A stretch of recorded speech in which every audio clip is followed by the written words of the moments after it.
Peut-être pendant 50, 75, 100 ans, depuis la Révolution industrielle, les humains ont considéré que c'était l'humanité qui était le Dieu sur Terre. Reconnectons-nous avec des forces qui nous font, puis qu'on pressent, mais qui ne sont pas seulement des humains. Jean Désy, merci beaucoup d'être là.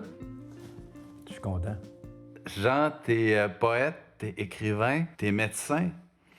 T'enseignes la médecine, t'enseignes la littérature et t'as passé une grosse partie de ta vie à pratiquer ton métier de médecin chez les Inuits et les Cris. Ouais. Si t'essaies de te souvenir du jour 1 de ton souci pour l'équilibre écosystémique, l'équilibre de la nature, c'est quand? J'aime ça beaucoup, cette question-là, parce que, je vais être honnête, puis c'est pas très, très vieux, mais mon souci des perturbations écologiques vient du fait que depuis quelques années, j'entends quasiment plus d'oiseaux dans le bois. J'aime profondément les oiseaux. En fait, je ne savais pas que j'aimais à ce point-là les oiseaux, là. Depuis 3-4 ans, en forêt, puis je vais beaucoup dans le bois, moi, j'entends plus d'oiseaux, l'hiver en particulier. L'été, ça va, il y a des rouges-gorges, mais l'hiver, les mésanges, les citelles, là, ça a presque disparu. C'est que mon souci écologique, à moi, c'est-à-dire que cette espèce de tristesse profonde qui m'habite depuis quelques années, de moins entendre, sinon de ne pas entendre d'oiseaux dans le bois. Puis c'est pas une vision de l'esprit, là. Je lisais dans Le Devoir il y a quelques mois, là, 5 milliards de moins de bruants et de parulines en Amérique, là. Mm-hmm. Ça me tue, ça me rend triste. Et donc, ma prise de conscience de ce qui se passe, des problèmes écologiques, climatologiques, planétaires, est associée à ma tristesse de moins côtoyer d'oiseaux. Aussi, c'est irrationnel, c'est émotif, c'est d'ordre beaucoup plus sensible et émotif que d'ordre technologique, là. Non, c'est mon âme qui est triste. Mais corrige-moi si je me trompe, Jean, mais la science, les grands scientifiques ont toujours basé leur travail sur des intuitions. Oui, oh oui, tout à fait. En fait, le monde de l'intuition, qui est très, très associé à l'irrationalité, là, puis là, je parle en termes jungiens, là, moi, ça m'intéresse profondément, l'irrationalité nécessaire. Ça a été mon sujet de mémoire de maîtrise en philo, là. Pourtant, tu es un super cartésien, Jean aussi, parce que tu es médecin, mais en fait, l'intuition prend le dessus. En fait, je pense, moi, jamais de ma vie, je nierais la valeur de la rationalité. Jamais de ma vie, je nierais la valeur du cartésianisme dans le monde, pas juste en Occident, depuis plusieurs centaines d'années. Le monde de la technoscience triomphante qui est hallucinante, comme si moi, je pète un infarctus tantôt, là, ben, peut-être dans 1 heure, on peut me faire un pontage coronarien. C'est techniquement scientifique, c'est technoscientifique, puis c'est efficace. C'est issu du monde de la rationalité. J'ai fait des études en médecine, j'ai étudié en sciences, donc il y a un élément cartésien. Mais essentiellement, moi, comme personnalité, puis je me connais mieux que je me connaissais quand j'avais 22 ans, je suis un artiste ou un poète, et c'est ma fonction irrationnelle qui est dominante chez moi. Pour revenir à ce que tu dis, les grands scientifiques comme Heisenberg, Pauli, les gens de la physique quantique et Einstein, là, disent bien à quel point, tous les grands scientifiques disent bien à quel point l'intuition, la fonction irrationnelle de la psyché intuitive ou sensible est fondamentalement importante. Puis après ça, bien, il y a des éléments de rationalité. Comme moi, quand je vais dans le bois, quand je fais du canot, quand je descends une rivière en canot, hier, j'étais en kayak sur la mer, là. J'étais allé sur le fleuve en kayak avec une amie là, qui n'était jamais en kayak, dans le Frasier, là. Puis ça, c'est une activité puissante pour moi de participer au fleuve au mois de décembre. Il y a des dangers. Mais c'est ma fonction irrationnelle qui me dit ça me tente d'aller sur le fleuve en kayak de mer. Puis une fois qu'on est là, waouh, la joie totale. Mais tout seul, probablement. Ben, on était 2, là.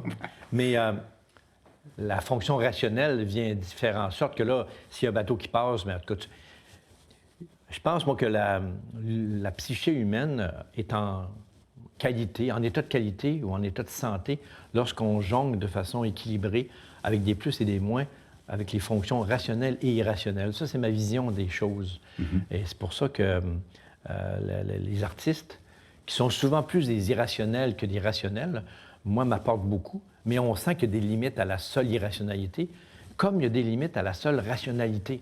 Le rationalisme cartésien, exacerbé, technoscientifique, mental, fait en sorte que là, on n'en s'en sort pas. On est dans des dogmes rationalisants qui finissent par nous tuer.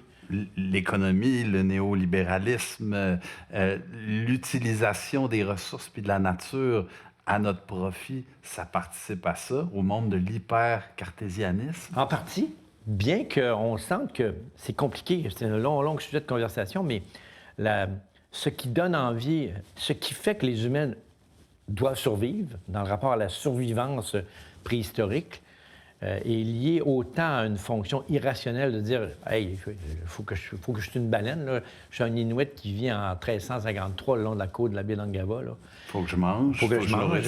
Ma famille me demande de manger. Puis en même temps, bien, il y a une utilisation tout à fait appropriée des fonctions cartésiennes, rigoristes, organisées, structurées de la pensée qui dit « OK, là, il faut que je m'habille. Il fait moins 35. Ils vendent, c'est le blizzard, qu'est-ce que je mets comme linge? Voici. C'est dans la symbiose entre les deux fonctions qu'on probablement on est les plus adéquats. C'est que pour revenir à ce que tu dis, on sent que si on se préoccupe de la situation planétaire, climatologique, il y a eu une distorsion. Je trouve ça fascinant, même si c'est pas drôle du tout. Là. Moi, ma tristesse, c'est qu'il n'y ait pas d'oiseaux, mais c'est impossible de ne pas avoir une réelle préoccupation environnementale à ce moment-ci. Si quelqu'un n'en a pas, c'est parce qu'il est dans l'indifférence ou qu'il ne veut pas l'avoir. Mm-hmm. Mais est-ce que c'est seulement la fonction rationnelle? Est-ce que c'est seulement le rationalisme capitaliste qui a mené la planète à cet état-là? Je dirais non, c'est plus compliqué que ça. Mais ce que je dirais, c'est que c'est surtout pas seulement grâce aux fonctions de raisonnement, d'organisation, d'écriture de type essai qu'on va finir par convaincre les humains qu'il y a un danger.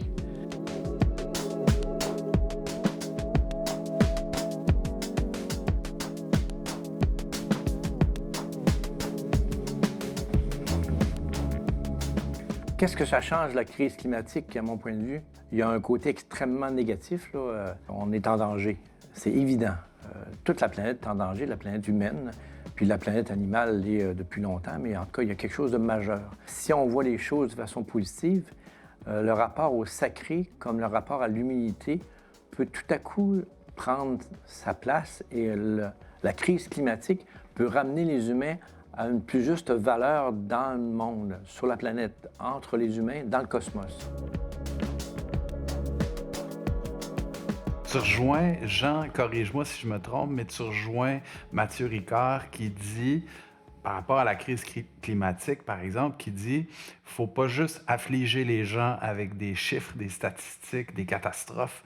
Il faut aussi voir ce qui est beau, puis aimer ce qui est beau. » Totalement. Et ça me donne un frisson, ce que tu dis là, parce que c'est un beau compliment, mais ma conviction, c'est que un groupe, nous les Québécois, ou la planète, ou les humains à ce moment-ci, en 2019, puis les humains quand on va être en 2023 ou en 2026, face à des considérations extrêmement dramatiques, peuvent pas seulement...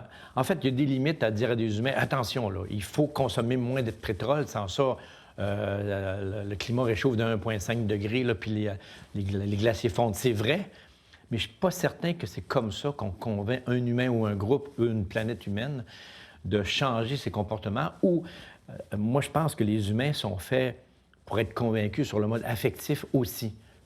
Mais aussi, pas seulement sur le mode affectif, mais donc, un groupe d'humains, comme moi, mes étudiants ont 20 ans, ils m'émeuvent à l'os ces années-ci, je les aime comme un fou, peut-être parce que je suis rendu un grand-père. Là, mais je te connais depuis un peu de temps, Jean, puis tu as toujours dit ça. Oui, mais en tout cas, je les aime profondément parce qu'ils sont anxieux relativement ou véritablement face à la planète, mais ils veulent que ça change. Et ce qui est fascinant, c'est que quelque part, ils ont envie d'aimer cette planète-là. En fait, ce qu'on se dit, c'est que ce qui a été le problème, peut-être, puis je vais trop vite quand je dis ça, c'est que peut-être pendant 50, 75, 100 ans, depuis la Révolution industrielle, les humains ont considéré que c'était l'humanité qui était le Dieu sur Terre. En fait, il y a un problème lié à la transcendance. Il y a un problème d'immanence permanent avec l'humanité qui a besoin de survivre, qui s'organise, puis qui s'organise.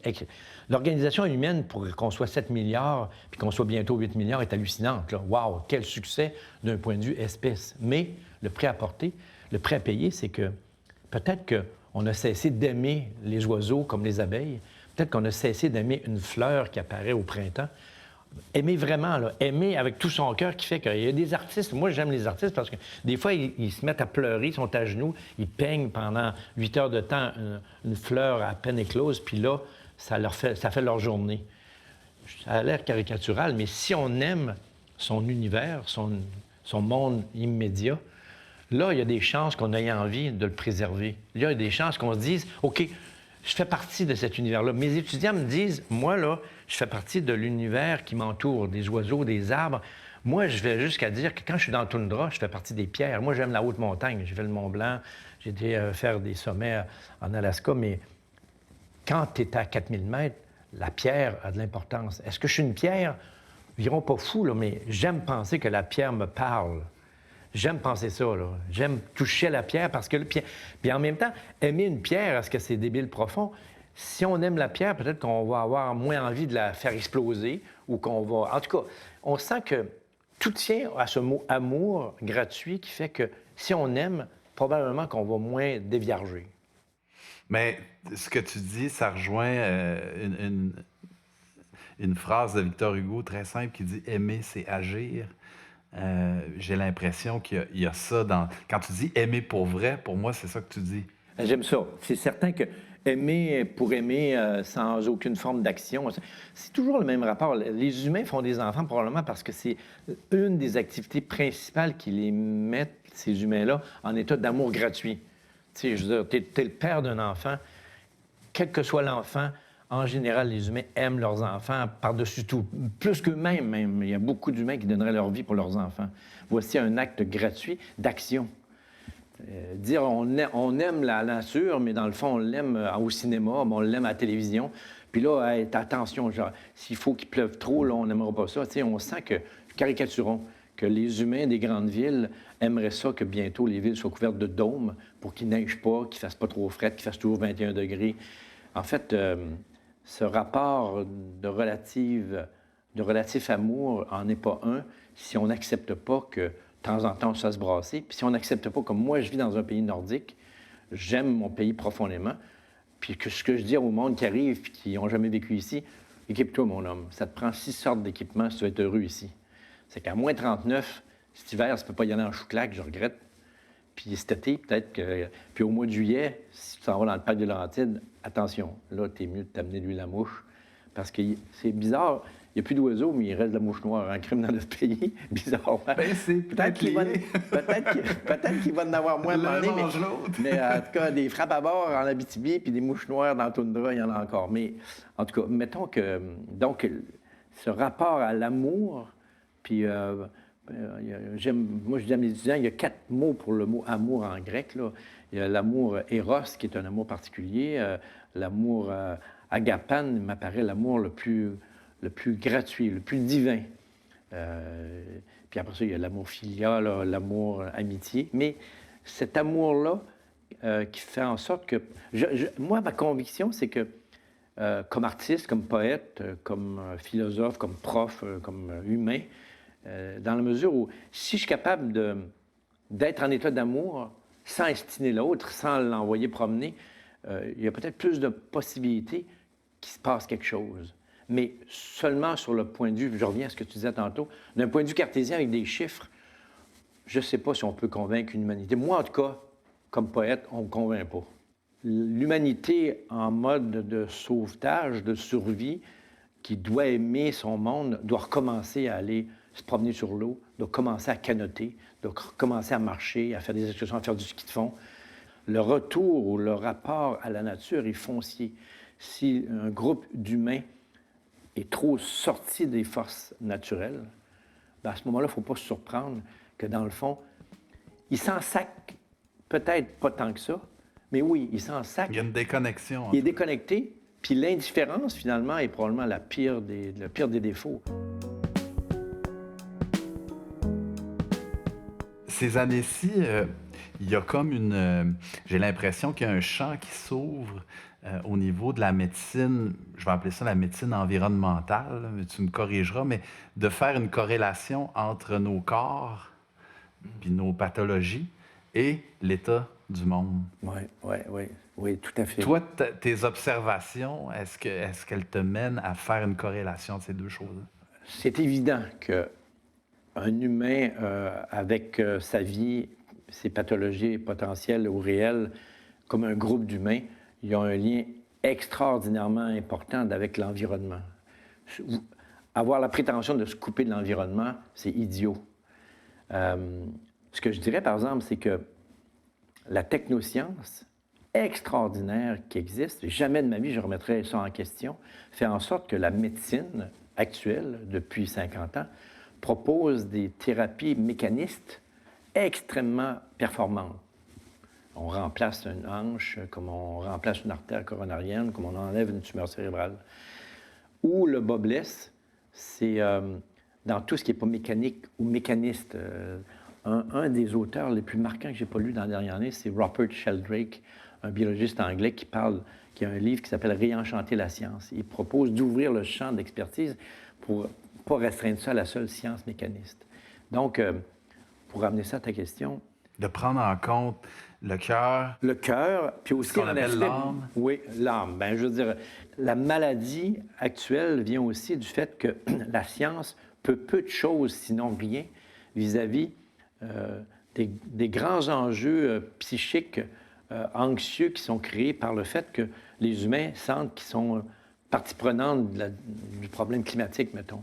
Il y a une réelle anxiété qui existe, particulièrement chez les jeunes, plus que chez le monde plus vieux. Mais ce qu'on appelle l'éco-anxiété. L'éco-anxiété. Ouais. Et ça, c'est lié beaucoup plus à la fonction irrationnelle. Puis, pour contrer cette espèce de grand malaise, sinon cette grande tristesse, sinon cette grande détresse, la science mécaniste peut peu de choses, sinon rien. Il n'y a pas beaucoup de médicaments. Même, il y a des antidépresseurs, mais une fois ça dit, il y a des limitations majeures. C'est qu'on sent que là, on est dans... Il y a une joie liée aux arts, il y a une joie liée à l'activité en nature, il y a une joie liée au rapport de soi-même dans le bois ou en canot, dans notre pays, qui fait que là, on peut être une âme. Sinon, on est face à un écran intelligent, face à un ordinateur, on est des psychés. En fait, on cesse d'être des corps. Là. En fait, toute forme de dissociation entre la psyché et le soma est pathologique, crée des pathologies. Et là, pour diminuer le pathologique, là, ça s'appelle « Oh, soigne-moi ». Là, ça s'appelle « Oh, qui peut m'aider? Les médicaments seulement, jamais de la vie. Les médicaments sont d'extraordinaires béquilles, mais un antibiotique, quand tu fais une pneumonie, c'est une béquille. Quand tu fais une dépression psychotique, ça peut être une extraordinaire béquille, un antidépresseur, mais c'est toujours une béquille. Est-ce que la psychothérapie aide? Oui, tout aide, mais on sent que pour la grande majorité des gens qui ont des problèmes anxio-dépressifs, je vais caricaturer un peu, mais ça fait 42 ans que je pratique, le rapport à la nature intense est essentiel. En tout cas, je pense que là, il y a comme une nécessité vitale à ce moment-ci, une urgence de se remettre en contact avec les forces qui nous habitent, parce qu'on est de la nature, puis aussi cette espèce de grande humilité qu'il faut accepter d'avoir face au monde des arbres, des oiseaux, des rivières, des pierres. En fait, l'orgueil humain est probablement un des éléments majeurs de la détérioration actuelle.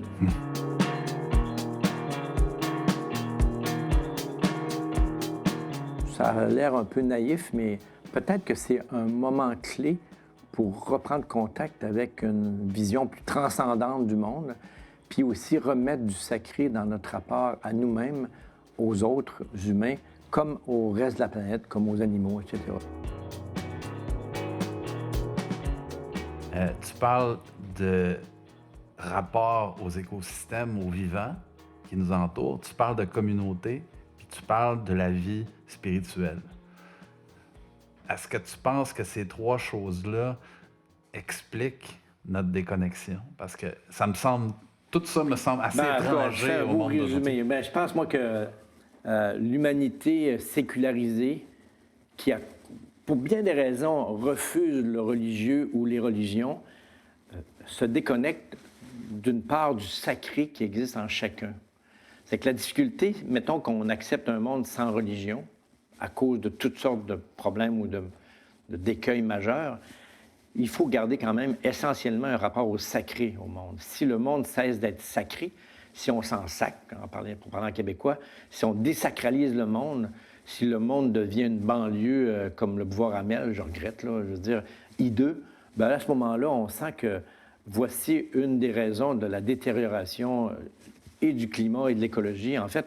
Puis après ça, bien, comme en parle si bien Serge Bouchard, là, cette absence de préoccupation de la beauté. Pourquoi il y a des villages, pourquoi Kamouraska, c'est si beau?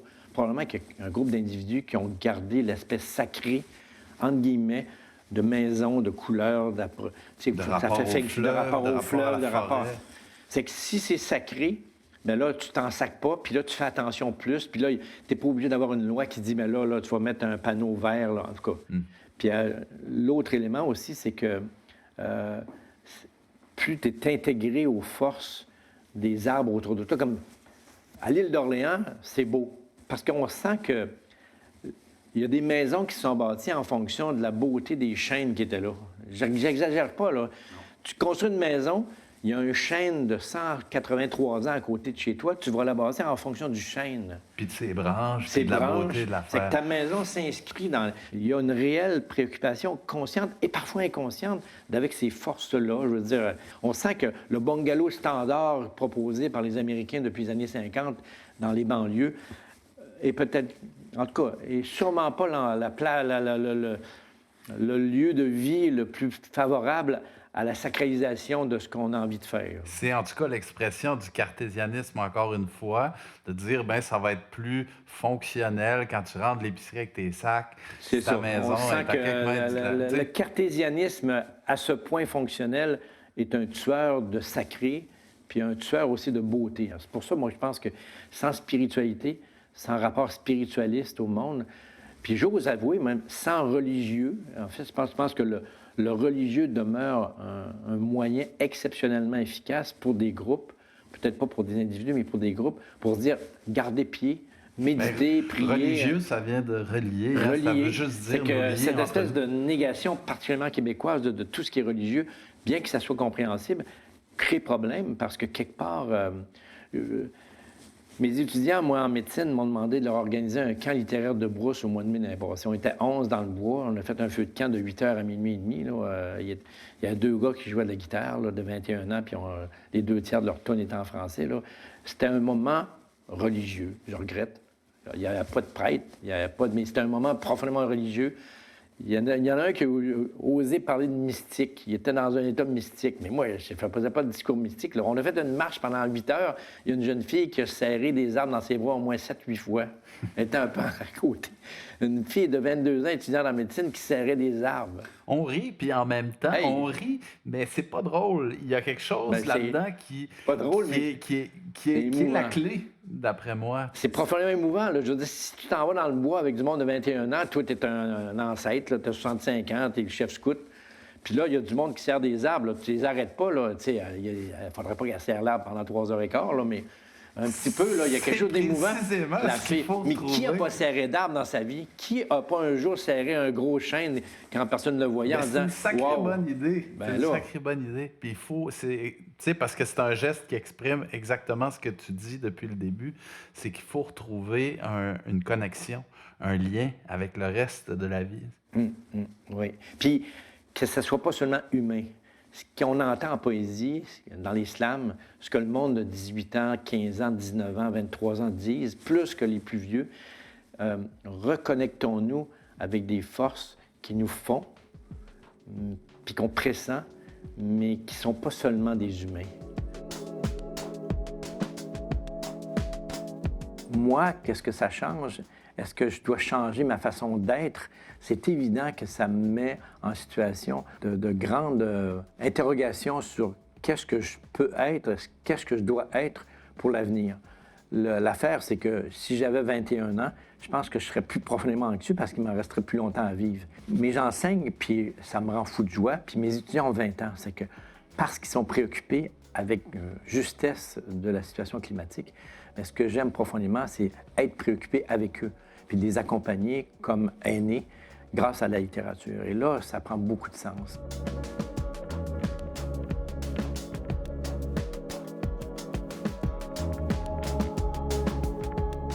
J'enseigne la littérature avec une folle joie parce que je dis aux étudiants, la littérature, pour moi, c'est un art. C'est pas une science, même si ça fait partie des sciences humaines. Puis lire un texte comme Hamlet de Shakespeare, c'est plonger dans une œuvre d'art. Mais à quoi ça sert l'art? Ben, moi, cette session-ci, j'ai dit à mes étudiants, on lit 6 livres là, de littérature universelle. Hamlet, Crime et châtiment de Dostoïevski, Le Tao Te Ching de Lao Tzu, Regard dans l'espace, Saint-Denis Garneau, Le Petit Prince, Saint-Exupéry. Pourquoi on lit ça? Pourquoi, là, vous avez 21 ans, vous allez perdre 3 heures par semaine pendant 15 semaines? Je vais vous dire, moi, je suis triste qu'il n'y ait plus d'oiseaux. Ensemble, entendons-nous pour dire, on plonge dans Hamlet, qui est un chef-d'œuvre, hors de tout doute, parce qu'on voudrait comprendre comment fonctionne l'âme humaine, un peu. Une chose que tu dis, Jean, c'est que tu enseignes notamment à des étudiants en médecine, puis tu dis, autant on verse dans les sciences pures, autant il faudra verser dans l'intuition, dans le monde des sentiments. Dans le monde des arts. Je pense qu'à ce moment-ci, une partie de la solution vient de cette fusion nécessaire à l'école, à l'université en particulier, chez les intellectuels. Il faut absolument croire, on ne peut pas ne plus croire à la valeur des sciences ou de la technoscience, mais les arts, la vie artistique, qui dépend plus de fonctions irrationnelles, sensibles, émouvantes, émues, intuitives, doivent se fusionner. Et mettre une distorsion entre les sciences et le monde des arts, là, ça va nous amuser. Ça, c'est nul. Le vendredi soir à 20h, on va aller à la Place des Arts après avoir travaillé sérieusement. Jamais de la vie. Je veux dire, mes étudiants, puis moi, j'ai étudié en médecine, j'ai étudié en sciences biomédicales, j'ai étudié en philosophie.